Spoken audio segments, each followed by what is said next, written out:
இது வேற ஆட்டம் ப்ரோ, இது வேற ஆட்டம் ப்ரோ. டியூட் வேற ஆட்டம் டியூட். இது ஒன்னு சாலையில அந்த ஓரத்துல நில்லு, இல்ல இந்த ஓரத்துல நில்லு. நீ நடுவால நின்னா லாரி அடிச்சு செத்து போயிருவா பாத்துக்க. வேற எங்கேயா வச்சுக்கணும். 2026 இருக்கு எங்க ஆட்டம். 26ல என்ன பண்ண போறீங்க? ஹாய் டூட் வேற ஆட்டம் ப்ரோ, வேற ஆட்டம் டியூட்னு சொல்லும் போது நல்லா தான் இருக்கு. நம்ம 30% ஓட்டு தான் வாங்கியிருக்கோம். நம்ம இது 50% ஓட்டா எப்படிடா மாற்றலாம் அப்படின்னு யோசிப்பாங்கன்னு கேள்விப்பட்டிருக்கோம்.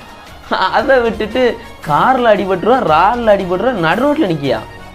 அவர் ஓரத்தில் தான் நிற்காரு, நீங்கள் வேகமாக போய் காருக்குள்ளே விழுந்துறாங்க. நேற்று வர அண்ணன் என்னங்க தம்பின்னாங்க, இன்னைக்கு வேற ஆட்டம் டூடு வேற ஆட்டம் ப்ரோவா? நல்லா இருக்கு.